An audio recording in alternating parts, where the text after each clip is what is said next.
Welcome everybody. I appreciate you guys coming. Just to give you a little background on myself, like as Joan said, my name is Dr. Curtis Coyle. I'm the chiropractor at the hospital. I've been here for 14 years. I'm a graduate of Palmer, and I have been practicing for 21 years. One of the good things or nice things about being at the hospital, one of my favorite things I would say is the teamwork that we have, being able to talk to other practitioners and healthcare providers and get different perspectives. I think that's assisted me in my job, and I think it's assisted our patients and helped them to get better at times for sure. And I really appreciate that. That's probably one of my favorite things about working with the hospital.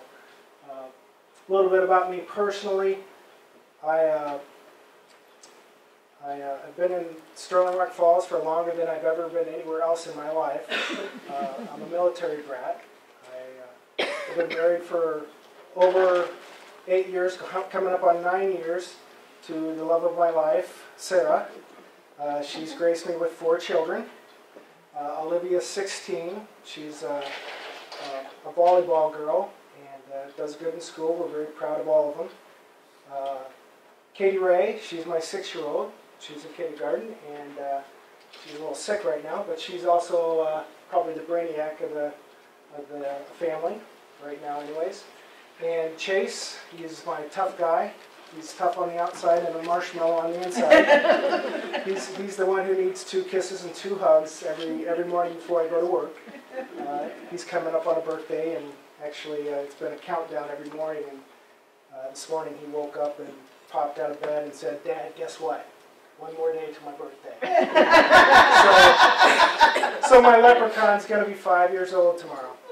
And then there's Harper, my 3-year-old. She's recently turned 3, and I think it was about 3 days ago that her mother and I finally heard the words we've been waiting to hear. She was sitting on the toilet, and she turned around and looked at all of us and said, "I did it!"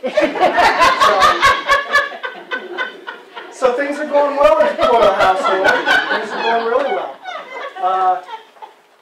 So preventing and managing back pain, that's tonight's discussion.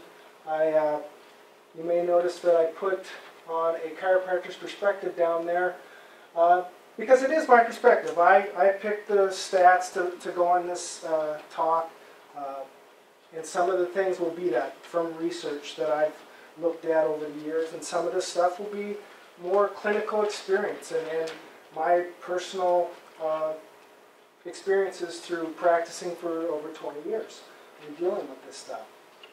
So be aware of that. My perspective certainly isn't the only perspective. For some patients, it's not the best perspective.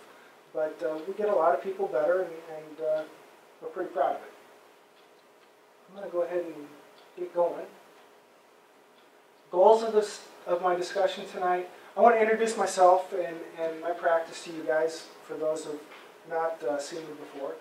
I'd like to share my approach to managing back troubles, and I would also like to impart some maybe pearls that I've learned throughout the year, or throughout my years, to help you manage what you're going through. I think we did that pretty well. Oh, there's my things right there. 1, 2, 3, and 4. Okay, back pain. So 85% of Americans will at some point in time experience back pain. Incapacitating back pain, which essentially means it stops them from doing the things that they want to do. 40% of the patients who are suffering from incapacitating back pain will still have some back pain after 6 months. And as many as 62% of those patients, of people, will have a reoccurring episode. Now, I don't know if you guys have heard any stats on this, but when I was coming out of school, the familiar stat was probably about 90% of back pain is going to be self-resolving within a month time. And I've looked for that research, and I have not seen where that came from. I still see that circulated. but the research that I've looked at over the last 10 to 15 years suggests these numbers are a little bit more accurate. So about 4 times the percentage and about 6 times the date at least. And then you add on these later episodes. So back pain for a long time has been kind of categorized as self-resolving. But with these stats here, I think it's more appropriate to say it's more of an episodic issue. You get it, it goes away. You get it again, it goes away. The reason for that, I'm not sure, but I suspect that in a lot of cases we're just not addressing the causes and sources of these problems well enough to take care of the problem. So, move on. Challenges of back pain. One of the big challenges is musculoskeletal pain can come from multiple sources. One of the things I want to highlight tonight, sources. Source is a location. It could be a tissue like a disc, a ligament, nerve. It could also be, in terms of this discussion, a joint, like a hip joint, a pelvic joint, or a vertebral joint, which I can't believe I didn't put in there, but that's probably the most common one. So we've got all these sources, and they mimic each other. So it's very difficult sometimes to figure out exactly where this thing is coming from. Sometimes the condition is related to something that doesn't really relate to the back. Like some heart disease will refer back pain into the back. Shingles, I've run into a few cases of shingles where we started treating, and generally you don't know until it just isn't resolving the way you think it is, and you got to look other places. Some other visceral issues may refer into the back as well. Spinal issues oftentimes refer pain into other areas. So I can have a patient, and this is pretty common, that comes in and doesn't really have back pain. They have leg pain, or they have knee pain, or they have shoulder pain, or headaches. Maybe they had back pain or neck pains down later or earlier on in their progression, but by the time they see me, they don't have that necessarily at the time. So that's one of those things we've got to look into and find out, okay, is that coming from the back or not? Oftentimes it is.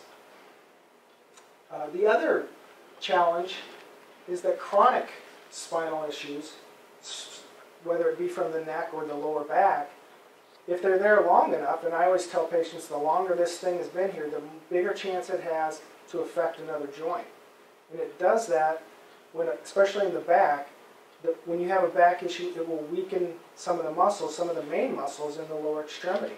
And those muscles not only lift and move your legs, but they also support the hip joints, they support the knee joints.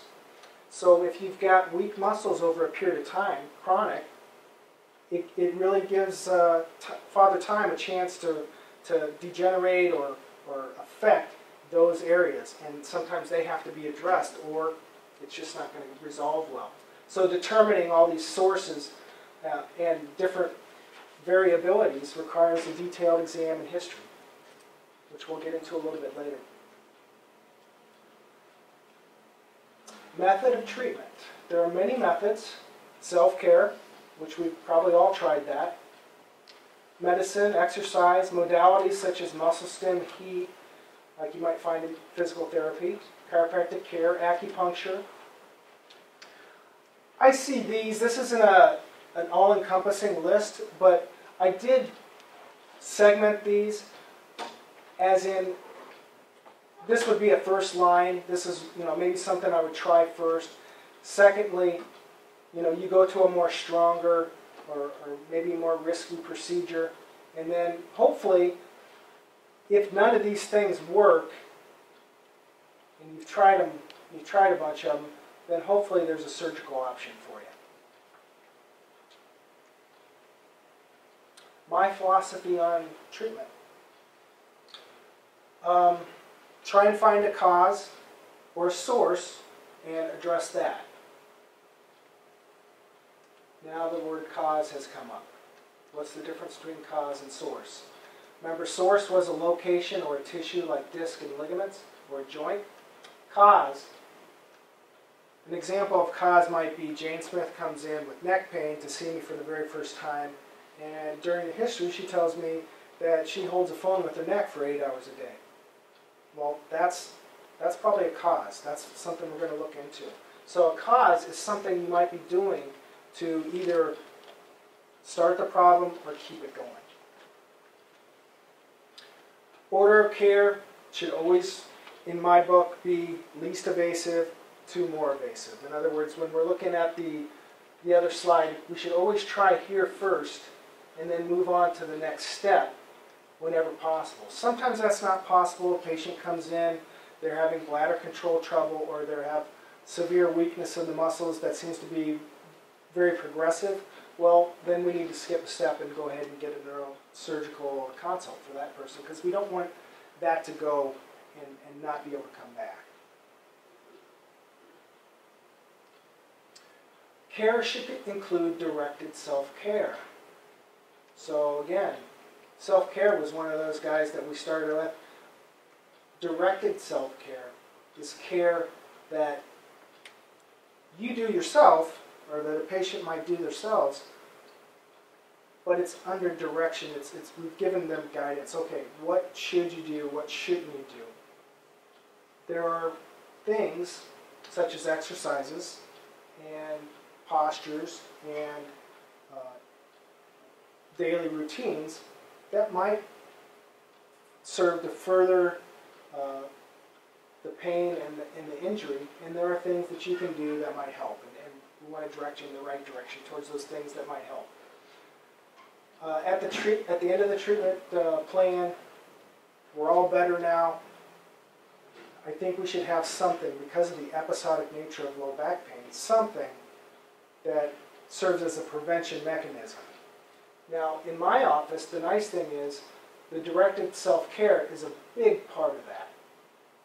Once we've taught you how to do certain things like posture and what exercise works the best for you, we could have you do it at a less frequent amount of time, but still include that in maybe a daily or once or twice a day routine that helps keep that back in good shape.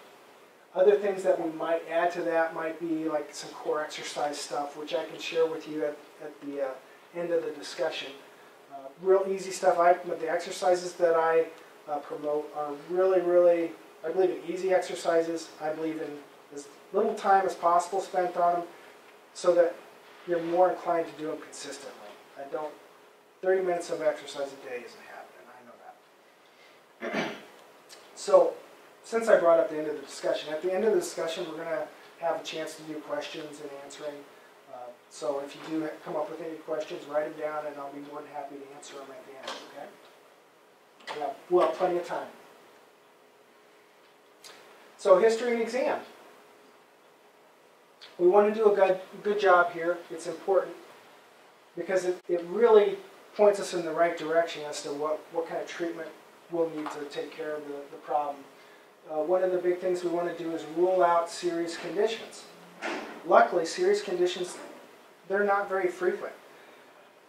When you're having low back pain, 97% of the time, it's coming from a musculoskeletal region. There's something there, mechanical, in other words. But 3% of the time, it could be something else, like the shingles or some more serious condition that might be referring into that area. So we want to weed that out and find out what's going on. Secondly, I want to find out what you might be doing that affects the injury. What makes it better? What makes it worse?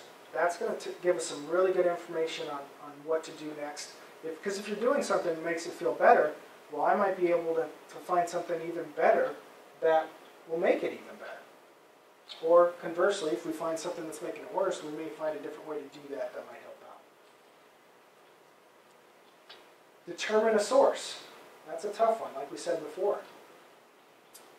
Identify secondary issues. That's just like when we talked about the chronic back pain that keeps going on. You've got a weak muscle associated with that chronic back pain, and now all of a sudden you're developing a hip issue, which is in and of itself its own little problem, but it's there because that low back has been there for so long. That's very, very common. And then document functional baselines. And what that simply means is we want to find out where you're at. And the most objective and best way to find that way out is find out what your physical capabilities are. That might be muscle testing. I do that a lot. That also might be, for example, John comes in and we're talking about his shoulder and he says, look doc, I can raise my arm like this for 30 seconds. But after 30 seconds, it goes numb. Okay, well, John, let's find out. I got a stopwatch. Go ahead and do it. Okay, 30 seconds, you're right. That's something we may want to check when we do a progress report in a couple of weeks, trying to figure out is that changing. And that's an important step to find out, okay, is the patient getting better? Are they staying the same? What's going on here? Because as you know, sometimes it can be very difficult to describe pain. And this is having objective measures that don't require your explanation or your subjectivity can be really beneficial.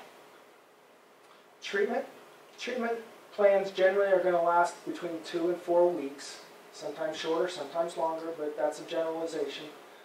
Directed self-care. Our treatment is going to include directed self-care, which we'll get into a little bit more. I do want to kind of get into the exercise program a little bit. A lot of times when we're doing an exercise program, we're essentially trying to find what exercise takes your symptoms away, whether it's the leg pain or low back pain or neck pain or headaches. Chances are, if we can find, and usually it's one exercise, it's not a bunch of different exercises. So if we can find one exercise, which to you may seem like a stretch, but it's really a loading exercise. We're loading a joint in a particular way that reduces your symptoms. If we can find that, that puts that patient in a 92% bracket for success for treatment, which is where we want to be. The other thing to think about, though, if we can find an exercise that makes it better, the problem is there are probably at least 1 or 2 or 3 or maybe many exercises that might make it worse. Because doing the inverse thing, loading that disc or that vertebra the opposite way, may push it further out of place and make things worse. So it's important. Exercises are important, but what exercise you do is important in my clinical experience. It's very important. Postural correction is something we talk about a lot. That's one of the first things we'll work on. Posture has a huge effect on chronic back pain. And as we get older, bad postures tend to get worse. They don't get better. The other thing about posture is that it tends to follow the same direction, okay? I don't have many people with this type of posture coming in. This just doesn't happen, okay? Posture usually, and the things that we do throughout life take us here, or they take us here, or they take us here for our kids. Is this familiar? This is a big one.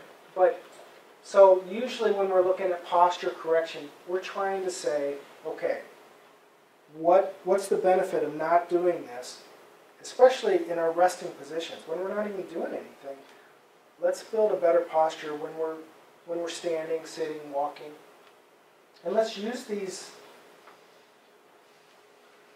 postural corrections, these basic building blocks of the posture correction to modify other positions, which we'll get into a little bit more later, towards the end of the night. So, in my office we do use modalities such as muscle stim, heat, ice, ultrasound, but we don't do it a lot. Our main treatment are these self-directed, directed self-care, and adjusting. Adjusting or manipulation, which is extremely important for us. I've essentially spent a lifetime, it's been my career's work, trying to find out and trying to figure out the best ways to determine what joints in the body, whether it be from the spine or, in my case, also extremities, that are not working the way that they should, and trying to get them to work better so that the issues can get better, the problems can get better. So an adjustment, one of the goals is to restore function, movement, segmental movement, to not only restore the amount of movement you get, but also to make it normalized movement. Sometimes you can get kind of normal movement in that elbow, but as it gets to its end range there, it's going to start clicking or doing something different than what it should be for whatever reason. And that could be a functional issue, or it could be that that joint might be a little bit out of place too. They kind of go hand in hand. That's why I put the and and or. What that does is it takes the strain off the tissues that are holding the joint. So, which essentially constitute ligaments and joint capsules. So if I were to do this to my finger, I'm stretching the joint capsules and ligaments in my finger. If I keep doing it, it hurts. Okay? That's a part of the back pain's mechanism. Those ligaments and those tendons and those joint capsules get stretched continuously. The longer I have it here, the more it hurts. And when we adjust it, we take the strain off. That's what we're trying to do. So when we do take the strain off those immediate joint capsules and ligaments, that may calm down an inflammatory response or a swelling in the area that might also relax the muscles and nerves around the joint. They're not a part of the joint necessarily, but they're very close. You have muscles that insert right into that vertebra very close. You have nerves that travel right next to the disc and joint capsules, and they're fairly sensitive to that type of inflammation or swelling, and they can react to it. The other thing that happens, we talked about how if you have a low back issue, in my practice, over 90% of the time you've also got weak muscles that are associated with that low back issue.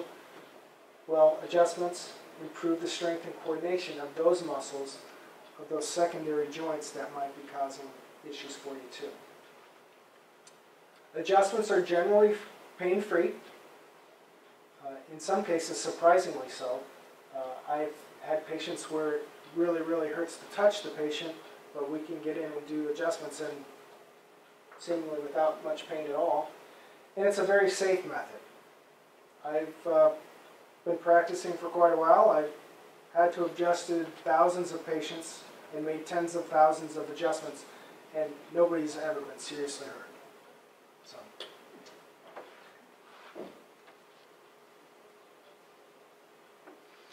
Okay. What am I doing to make this worse? This is kind of the slide where I'm going to try and get you some information that you might be able to use tonight, you might be able to use it tomorrow to try to help yourself. And so if you have questions on this one, make sure you write it down, because sometimes it's easier to kind of get in and kind of show you as opposed to talk about it. And I'm going to try to do that when I can, but we might have a better chance to do that during the question and answer section. The first thing is general rules to better posture. Standing, lifting, sitting, driving, sleeping are what we're going to talk about. Some of them are redundant. Can everybody can hear me okay? Okay. Standing and lifting, I'm going to do those together. The basic building block of good posture when you're doing standing and lifting are right in the shoulders. So when I'm standing, I want to keep the shoulders back. When I'm lifting, I want to keep those shoulders back. Okay? I may want to make sure I have a good curve in the lower back. I may want to keep my neck back a little bit in a more neutral position.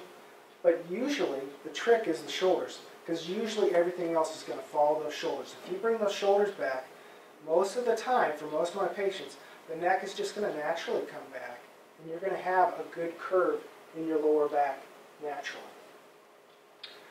Why is posture so important? I should get to that before I go to the next one. For the most part, good posture is going to load your vertebral joints evenly, or at least more evenly. When you have bad posture, when you are forward like this, what you're doing is you're loading the disc part of the vertebra more. Specifically, you're loading the anterior part of the disc, so the front of the disc. So if the disc is circular or oval, you've got two layers. You've got an outer layer and you've got an inner layer, like a jelly donut. Typically, when things go wrong with the disc, the jelly goes backwards, okay, onto the nerves or onto the spinal cord. So when we're forward, putting pressure on the front of that donut, which way is the jelly going to go? It's going backwards, right? So there's a huge link between posture and the way that disc goes bad on you. And correcting that is going to take a lot of strain off of that. That doesn't mean you have to be in good posture all the time. But like we talked about before, when you're not needing to be in bad posture, be in good posture. And now all that is a habit for most of us. Okay? Sitting and driving. Pretty similar. Again, shoulders are the key there as well. But also a key is make sure you're back in your chair. What I like to do, and I don't have one with me, I meant to do this, but have I'll just use my coat, hopefully nothing falls out. But I'll have a towel.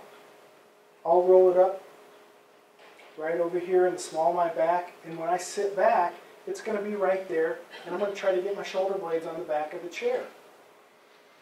So if I'm driving, I'm going to have my head back in the headrest. For some people, that's not going to be comfortable. But getting your head back in a more neutral position will help you out quite a bit.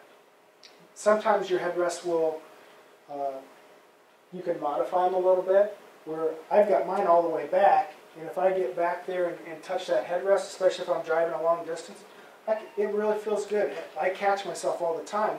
I'm over here like this, and I'm thinking, okay, I'm starting to ache in my oh, all right, that feels better. And it really does feel a lot better for me and most of my patients. But like I said, you don't have to get the head all the way back there. As far as sitting goes, one of the big pitfalls there is while we're sitting, a lot of times what happens if we're on that computer or we're watching TV, a lot of times we sneak forward. And that's when we come into problems. And sitting posture, for my money, is more important even than standing posture. If you're doing a lot of sitting, you're actually sitting, you're putting more weight on the vertebra when you're sitting. When you're standing, some of that weight gets distributed to the hips and knees and down to the feet. But when you're sitting, the buck kind of stops right there at the low back. So to have good sitting posture is really, really important. And if you're not sitting back in the chair, you're sitting in a stool. That's a stool. And we don't want to sit in a stool for long periods of time because that will make our back very sore and put too much stress on the disc.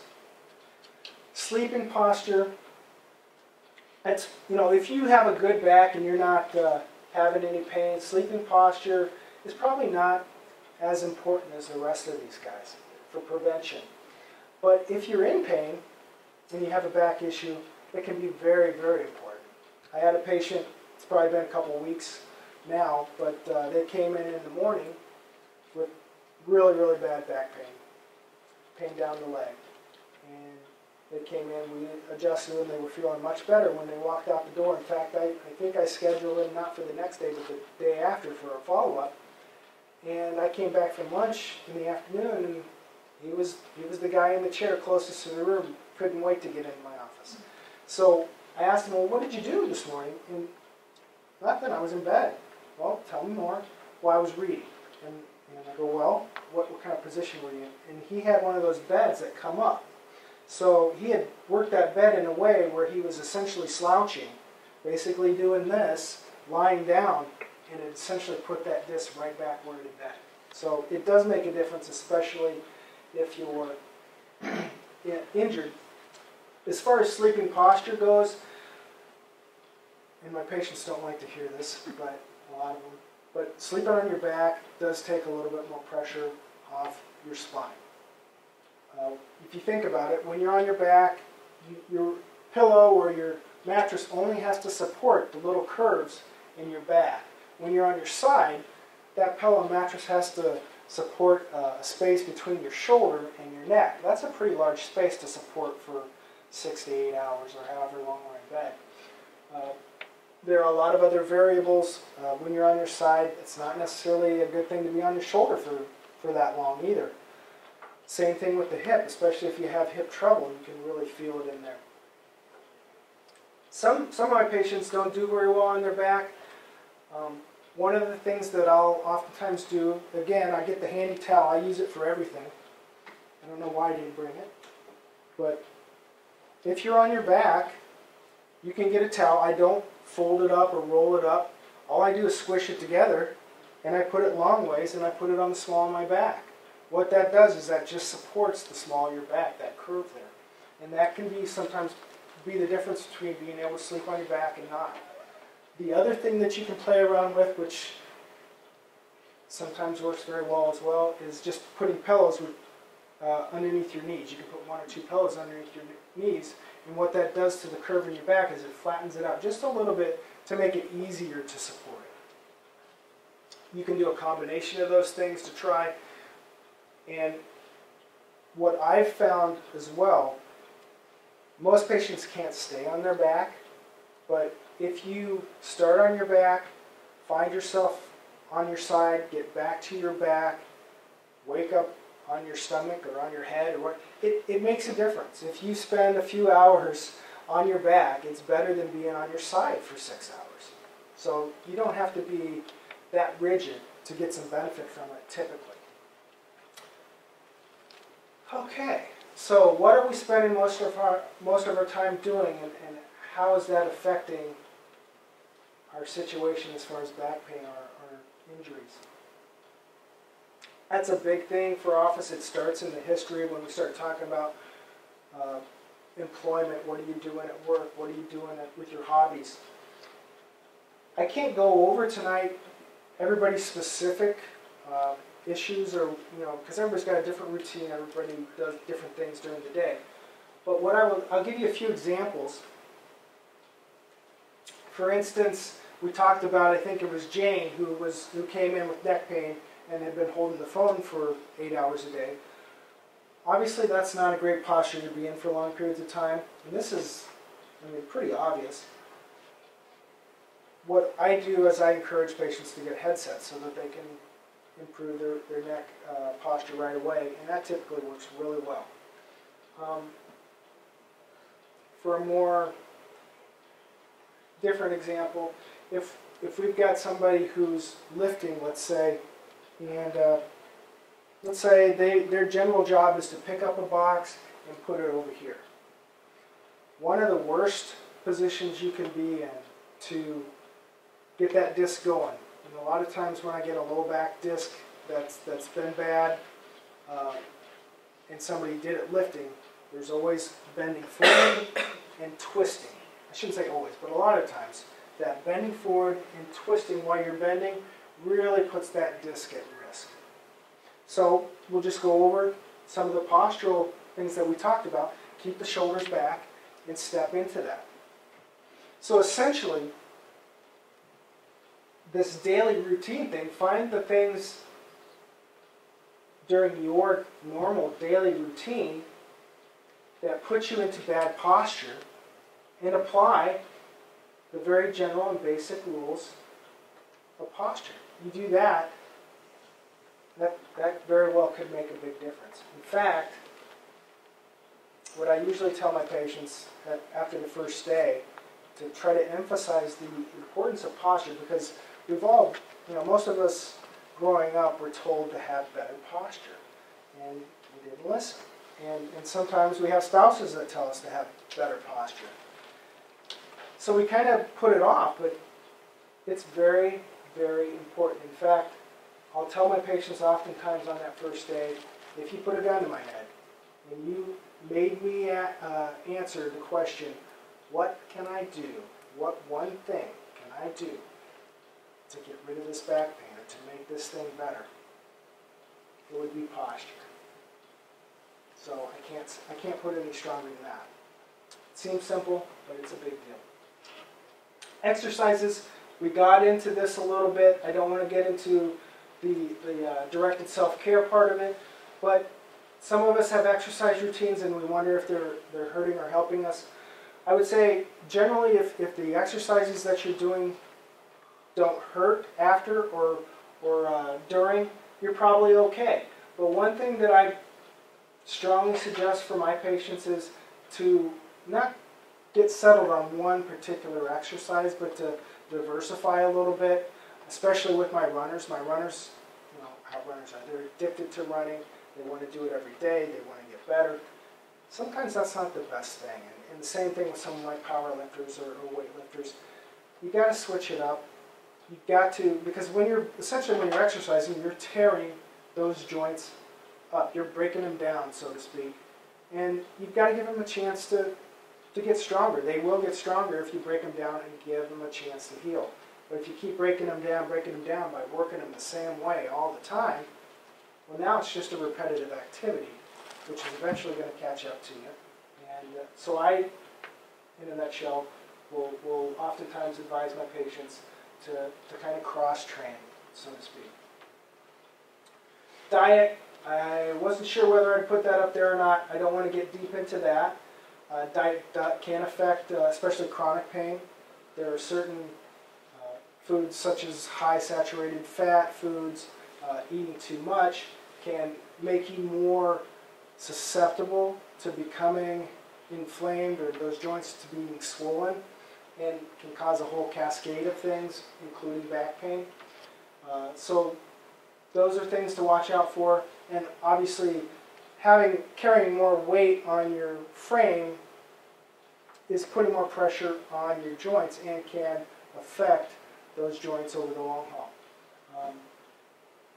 And that's as deep as I want to get into that. There's a lot of good information on that. You can go to a dietitian and get a consult. I know I'm pretty sure they do that here at the hospital. Websites, books, it's all been done. So, all right. Well, I'll open it up to any questions that you guys might have. Anybody? I know individuals Yeah. who walk forward all the time because they think it makes their back feel better, and they just get lower and lower and lower. Okay, and that's a good. It's true because I don't have a model of the spine, and I don't think I have a way to draw, but essentially in the back of the vertebra, where two vertebrae come together, the two vertebrae come together and form a hole. So you've got two vertebrae, they're coming together, they form a hole in the back, and that's where the nerve comes out. Okay? When you bend forward, one of the things that happens is that hole will get bigger. So if you've got pressure on that nerve, you can make that hole bigger by leaning forward. And how I describe that to my patients is, that's a short-term good. Okay? But you stay that way, you're going to get creep in that disc, and the disc is usually the tissue that's going to be impinging on that hole, or getting into that hole and pressing on the nerve. So eventually that's going to catch up to you. So although it feels better to do that, a lot of times I'll encourage my patients to go the other way. In fact, probably 70% of the time, they're going back. And it may hurt while they do it. And I've probably said this a million times to my patients. It's okay to hurt while you do my exercises. Okay? As long as you don't hurt more afterwards. Okay? So that's a good question. I wish if I had a model that might be easier to see that, but I get that a lot. The other thing with that, and I thought maybe this is where you were going with that, as we get older, I get a lot of patients that aren't quite as stable when they're walking, and I see them looking down a lot. They're not necessarily leaning forward like to the extent you're saying to try to relieve pain, but they're walking around and you see them like this because they're not feeling too confident and they want to see the ground. Well, this is the beginning of a lot of trouble, because once we start looking down when we're walking, you know, it just takes, gravity's eventually takes hold and gets us further and further down. So, that's a good one. Thanks, John. Anybody else? Do you advocate for a monthly, like a maintenance program with a chiropractor, or just as needed? I have patients that do both, and advocate, I don't know, I give patients an option. At the end of a treatment plan, generally I'll tell them, look, we've got two options here. You can come in as needed, or you can come in on a maintenance basis. It doesn't matter to me. I will say that my maintenance patients, generally, I think there's value there to do that. I think they're generally happier with the way their back goes. Waiting till the pain comes, there's a couple things that go wrong there. One, the pain isn't everything. I can have a neck patient come in, and if they tell me they've had low back pain before, a lot of times I will muscle test them for the low back, and even though they're not in pain, their muscles, they're commonly are weak. And I think that has a lot to do, remember we said low back pain is episodic? I'm not sure that the thing that's really causing the pain is ever really going away. It's just changing, okay? So a maintenance type schedule could be really beneficial to keep an eye on that and make sure it doesn't go downhill without us knowing about it. And then by the time the pain starts, okay, we've got to start another series of treatment plan. You can prevent that. So there's give and take to both of those though. And I give my patients the option and support them anyway. So, good question. How do most insurances handle a maintenance?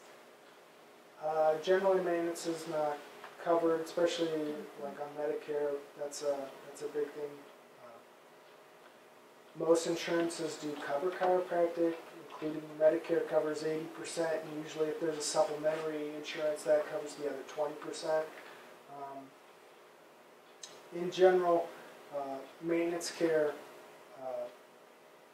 it just depends on the insurance plan, though. So. Yeah. Do you recommend those beds that invert you upside down? The inversion tables? Yeah, I get that question a lot. I have one myself, actually. We had it in the basement. Or in the garage. No, it started out in the basement. Yeah, it started out in the basement. Teeter, yeah. I got, I can't remember. I think I got it from Sam's or something. It was really heavy duty. And I get this from my patients as well.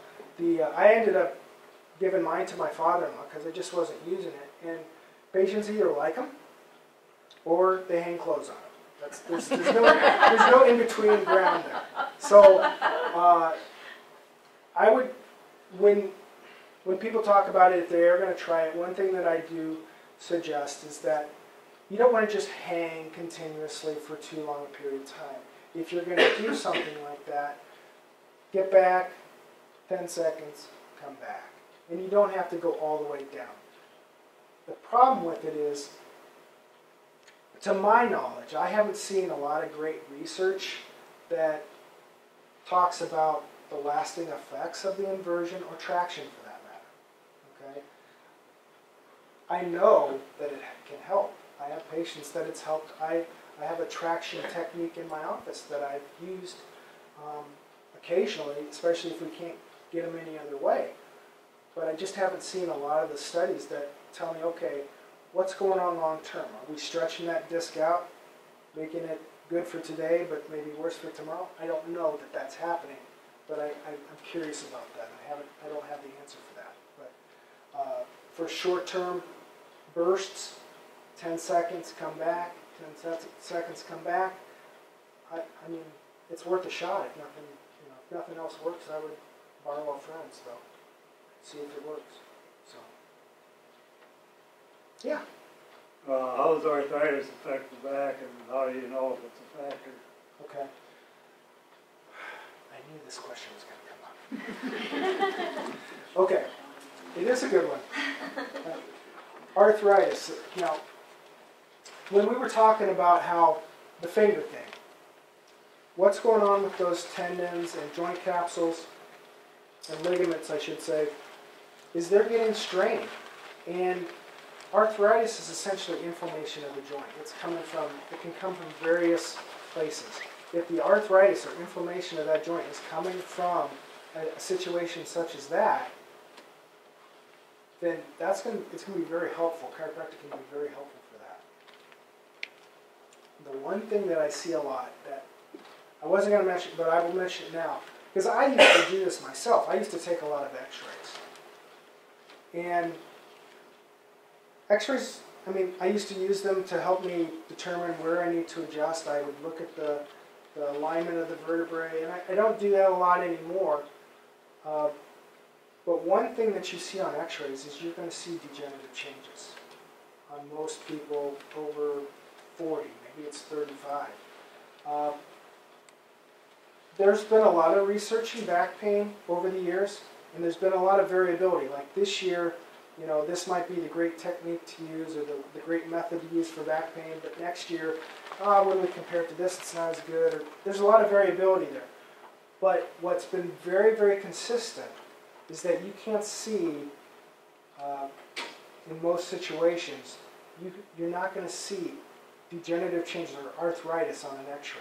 You'll see degenerative changes, but that does not equate arthritis. They're two different things. They're not equivalent.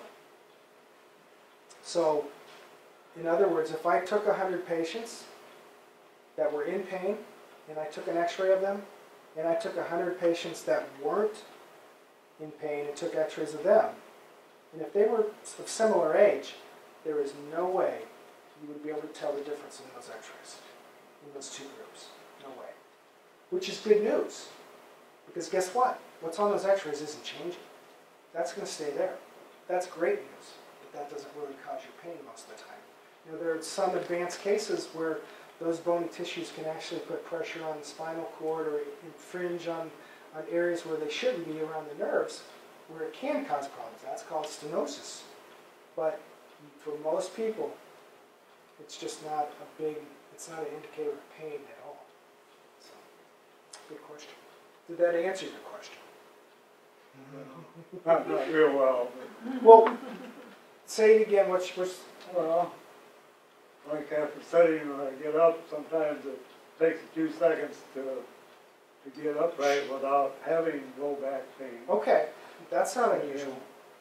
Okay. Is that caused by arthritis, or could it be? Or it could be, but generally, something else? it could be caused by the posture. If you're sitting poorly and you're putting pressure on that disc, when you get up, you've got what you have to do to get up too, is you've got to bend forward to get up usually. Most of us bend forward to get up. That's the way I start out. And that might, just that bending forward and then having to come over, if you've got a disc issue, having to come up and get back over the top of that disc, or that inflammation, might be what's causing the problem. And that's not uncommon whatsoever, right? My patients very frequently say they have the same issue.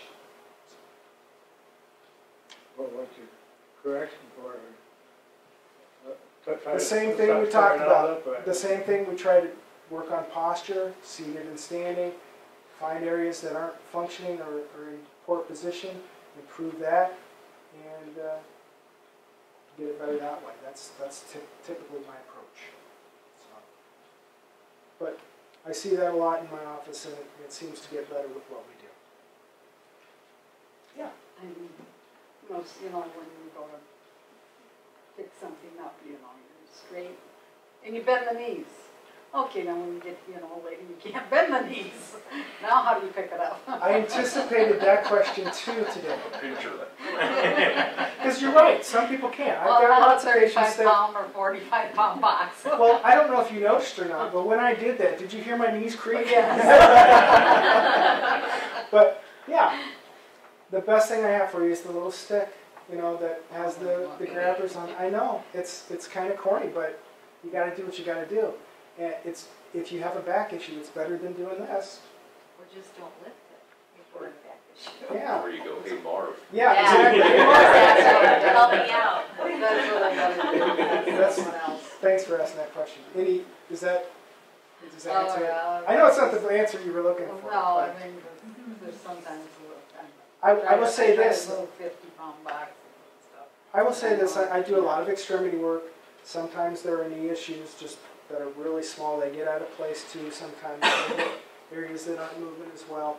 And extremity joints, if there's an extremity problem, typically, if it's just an extremity problem that I can treat, it usually responds really, really quickly. So if I have a patient with a knee problem that we can actually treat, now sometimes there are structural problems that, meniscal tear, a ligament damage that, we're not going to worry about that.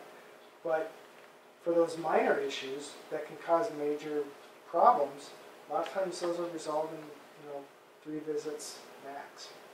So that could be an issue. Anybody else? Yeah. What's your gut feeling on percent-wise versus a person with bad posture, lower back pain, versus somebody who actually hasn't developed the muscles in the lower back to help them just the natural process of just having a strong back? They might potentially have a weak back, and part of the result is they have that pain. I mean, is it 50-50, 80-90, or 80-20? I think posture plays a big role. I hearken back to a research paper I read a few years back about a particular muscle, not generalized low back muscles, but a muscle called the multifidus muscle, which is the biggest muscle that crosses from the spine to the tailbone. And there was a research paper that suggested in those with, I believe these were surgical patients. Don't quote me on this, but I believe these were surgical patients. These were patients that were going in for surgery for discs. And in that muscle group, they found significant weakness. So if you were going in for surgery, they found a high percentage of weakness in that particular muscle. Which, when we talked about end of treatment plan, okay, let's get some core stabilizers. One of the core stabilizers that we work on is that multifidus muscle. That's important. So there is definitely a relationship there, especially with that muscle. I'm not sure about the other muscles or general weakness. In my practice, at least during the treatment plan, we're a lot more concerned about posture because I think that's where it starts.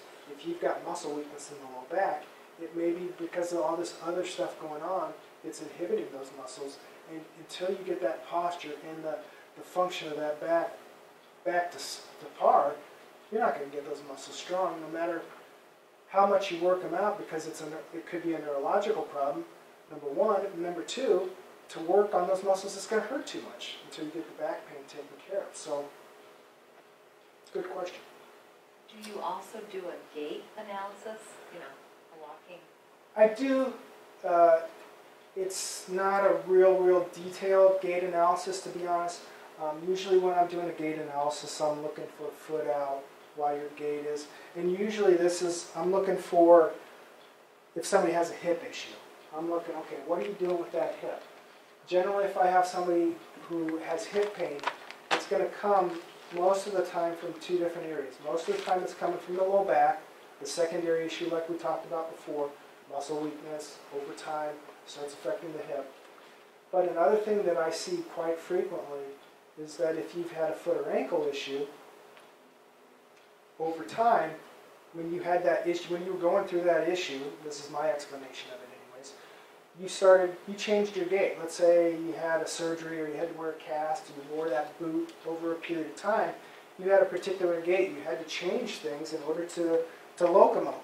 And you built up habits. And things are feeling fine now.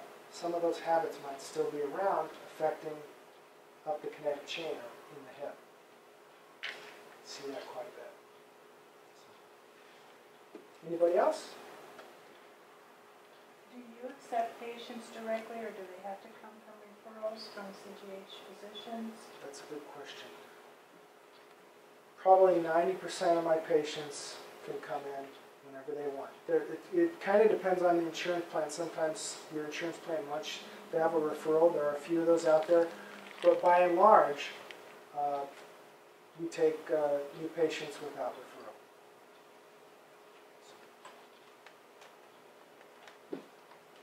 Anybody else? How about numbness and tingling in your toes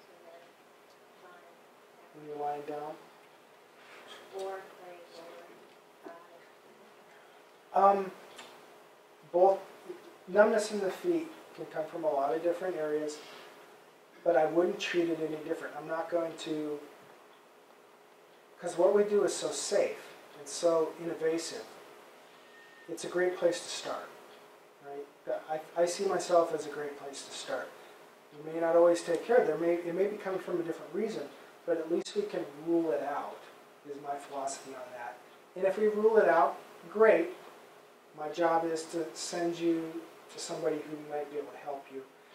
But hopefully it starts to respond. If it does, we know, at least we know where it's coming from.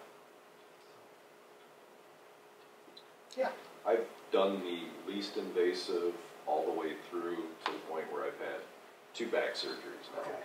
Okay. So I'm at a point where I know I'm not in alignment at times, Mm-hmm. but I'm real nervous about going back to somebody doing that manipulation. Yeah. My concern is, what are my risks of? It depends on the procedure. There are, Okay. there are procedures that are more invasive than others. We do, in my office, quite a few procedures. We do, what you're probably used to is get on your back and pretzel move. I hear that all the time.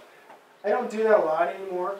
Not that it's not a good technique, but I've had really good success with keeping my patients in a more neutral position and using drop tables, activator methods.